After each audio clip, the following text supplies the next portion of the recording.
Reeborg's world with Blockly. If we're ever going to do it in something like Python, maybe we'll make different videos. But for now, we're just going to start with a really simple introduction to how Reeborg works. Reeborg's like one of our favorite sites to learn just some really simple procedural type programming. If you search for Reeborg, you usually come up, if you search for Reeborg, just R-E-E-B-O-R-G, it's usually, it should be the very first hit. Find it, click on it, and it will take you to a website that looks something like this. You're going to want to click on the introduction to Reeborg, which really, the way you do it is you click on right here, which says Reeborg's World. This will come up, usually jumps to, I've been on here recently, so it's sort of using some cookies to guess where I'm supposed to be, but yours will look something like this, actually. It's probably going to be, yours will look, if I could click the right button on my mouse, yours will look something like this, and you will probably have a pop-up that comes up that looks something like this, and you want to go to Introduction Reeborg. If that doesn't work for some reason, and you're stuck on a page that only shows you these two, so if you only have Other Worlds and Alone up here, then click on Alone and then go back to Other Worlds, and then this box will pop up, and you want to click on go to Introduction Reeborg, and then you'll find once you click on this list here that you have a lot of different options of different sort of introductory processes to or challenges in Reeborg. Okay, so let's just do home number one. It's the easiest. Also, click over here where it says your different kinds of programs. Let's click on Blockly. And as you're probably familiar, because maybe you've seen Scratch before or you've tried other programs that have some kind of Blockly programming language, that you're trying to create over here a program that completes the process that Reeborg is supposed to do. So Reeborg, if you look on World Info, it says, write a program that makes Reeborg go home. So write a program that makes Reeborg go home. Well, we can search around for different commands that we can give to Reeborg, and you might guess that you want to actually do move twice. So you move twice, and you press play, and Reeborg goes step, step, ta-da, you made it. Congratulations. That's a very good introduction on how Reeborg works. Okay, now we move on to the next one. Now you'll notice that Reeborg is still 2 away. The question I think they're trying to create here is, do I need to tell Reeborg to turn or to go down, or do I just, is it based on the direction that he's already facing, that the robot's already facing? And you would guess that since it's already facing this way, you just got to move it twice, and that's really it. It's just showing you that, in fact, the code is exactly the same as it was. It's just move and then move, and it just works again. And there you go. There's Reeborg at the correct position. So you didn't have to change the code between number 1 and number 2.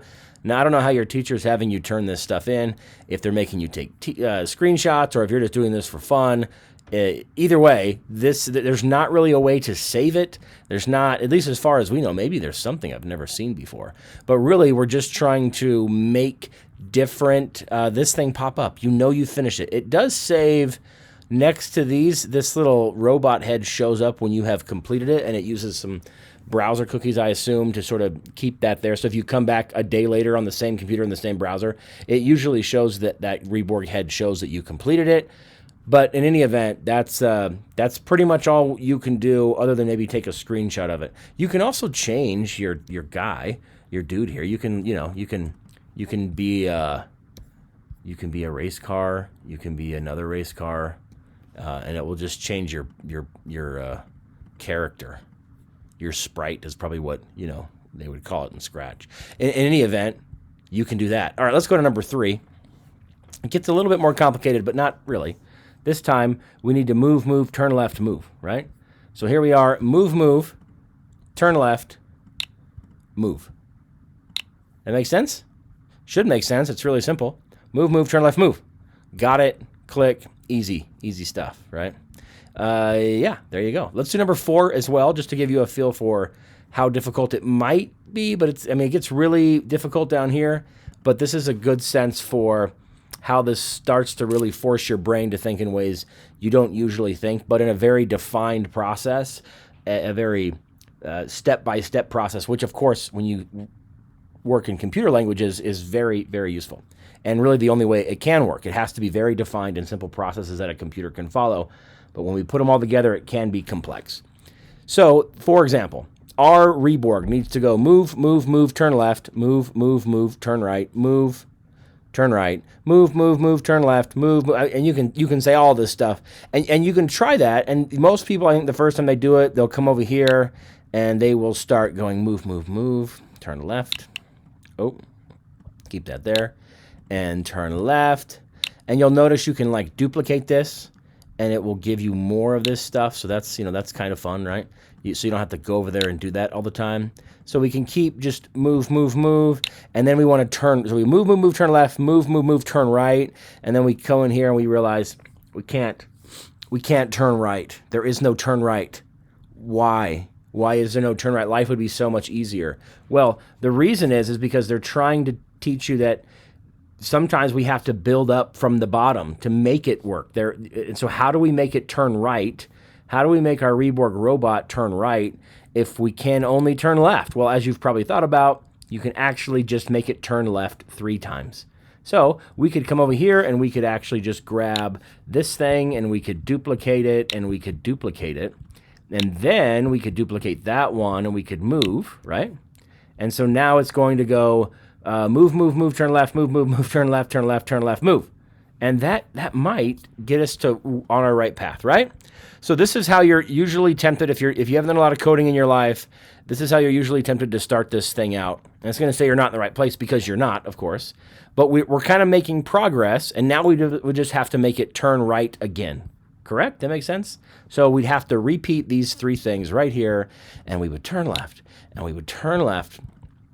Now, if you've coded before or you have a sense of where this is going, you're probably realizing this is not the optimal way. This is not the optimal way to do this, which is to just have the longest thing of code ever and repeat this 4 times and then be done. That's not what Reeborg's trying to teach us how to do.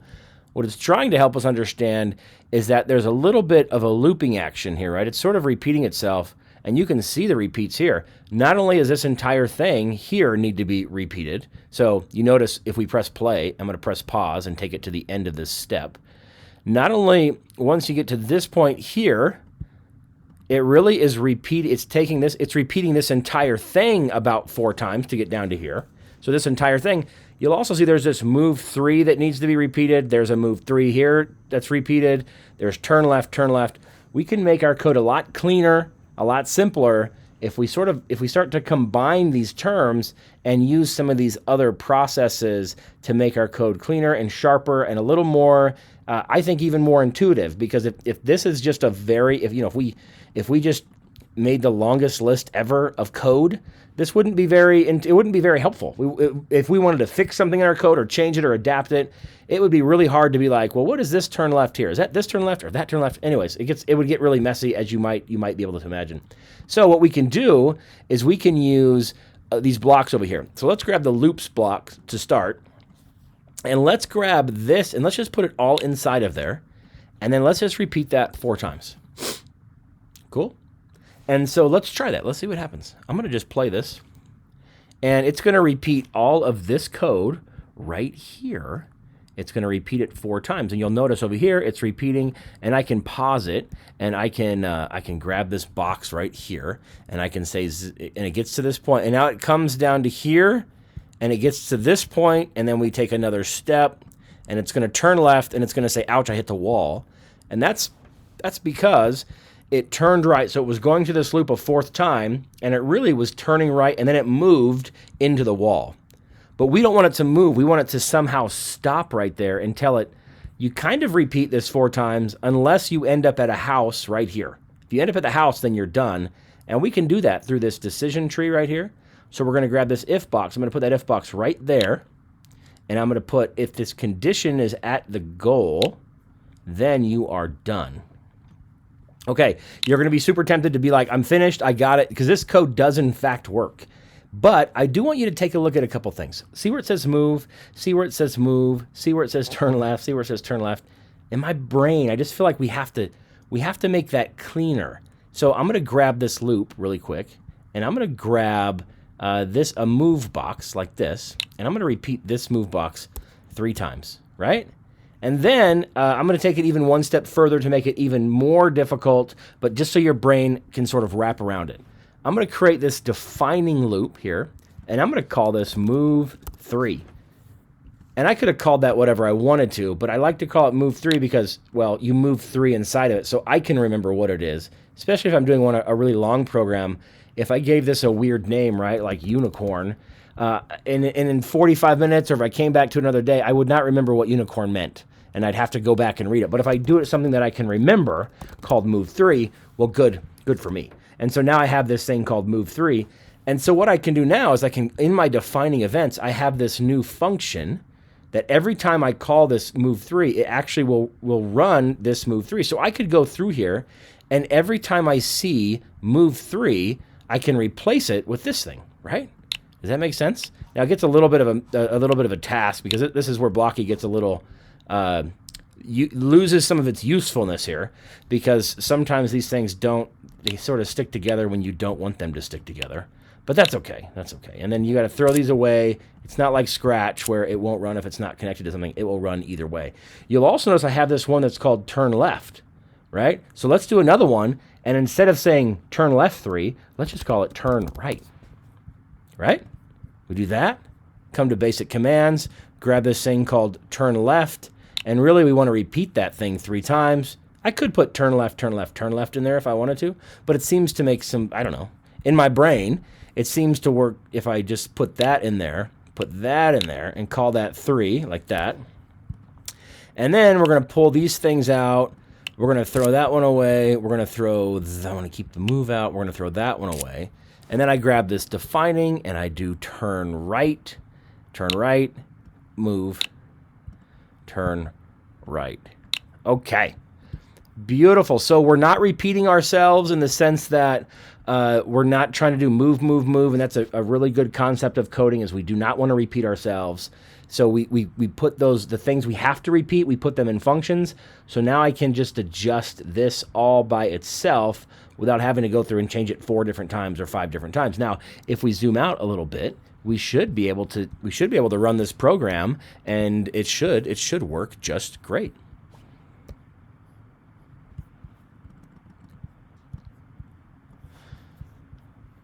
I'll pause it and then make it run. And again, it gets to about right there. And then it's going to step into here. So it just stepped right there. Just finished that move 3. And it's going to check if at goal done. And it is at the goal. And so it will give you this right there. Success. Success, people. You have done it. You have done Reeborg home number 4 because we used some loops, right? We used loops. We used, this is called a function. And we did everything we could to not repeat ourselves, and we made it pretty simple and pretty clean and pretty clever. And I think if somebody had come who didn't know what we were doing and didn't even know how to code, if they were to look at this, I think they could sort of read through it. And the code, I think, is very accessible. I think it's pretty readable. And if you can look at your code after you're done and you can say that about it and someone else can say that about it, I think it is a success. And by the way, there's different ways to do this. You could have...